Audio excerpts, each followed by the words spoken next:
ஜெபிக்கிறோம் ஐயா. கிருபையாய் மனமிறங்கும் முரளிக்காக ஜெபிக்கிறோம். வாழ்க்கையில் அடிபட்டு அதுவரை சமாதானம் இல்லாமல் குடும்பத்தை விட்டு பிரிந்து நான் என்ன செய்வேன் என்று திக்கற்றவனாய் அலைந்த பொழுது கிருபையாய் சபைக்கு அழைத்து வந்தீர் ஆண்டவரே. நாங்கள் மனதார குடும்பமாக ஜெபிக்கிறோம். இதோ இந்த முரளியின் சகோதரனாக சகோதரியாக ஐயா எங்கள் பிள்ளையாக நாங்கள் இவரை நேசித்து ஜெபிக்கிறோம்.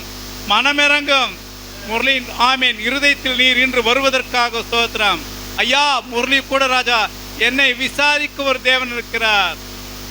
அவர் உயிரோடு இருக்கிறார். இந்த சபைக்கு சென்றேன். அநேகர் பாசத்துடன் என்னை விசாரித்து எனக்காக ஜெபித்தார்கள். அந்த தேவன் எனக்கு சொந்த ரட்சகராக வர வேண்டுமே, என் மனைவியின் மனதில் அவர் கிரியை செய்ய வேண்டுமே என்று இவர் நினைக்கும் பொழுது, இவர் விசுவாசிக்கும் பொழுது ஜீவனுள்ள தேவன் அந்த பரபாசை பற்றி கேள்விப்பட்டோம். அவர் கொலைக்காரனுக்கு பதிலாக அவர் பலியானார்.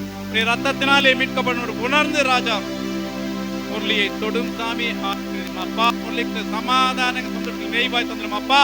என் தேவன் என்னோடு இருக்கிறார். இயேசு சபையை நேசிக்கிறார். அந்த சபையில் சொன்னார்கள் அந்த இயேசுனை நேசிக்கிறார். மகன் ஜனநடைந்து மனைவி உம்மிடம் சமாதானம். மனைவி மனம் மாறும், குடும்பத்தின் மனம் மாறும். முரளி நீர் விசேஷம் என்று அவர்கள் சொல்ல வேண்டும். ஐயா முரளியை நீ நேசிக்கிறேன் தொண்டு காத்தும் அப்பா. உடம் தன்னை ஒப்பு கொடுக்க முடியாத மனதை தந்தல்ல. முரளிக்கு நீ சமாதானம் சொந்த நிறைவாக கொடுக்க முடியாது ஜெபிக்கிறோம். அப்படியாகவே செய்வதற்காக ஸ்தோத்திரம். ஆசீர்வதியும் இயேசுவின் நாமத்தில் நல்ல பிதாவே. ஆமீன் ஆமீன் சொல்லுங்க.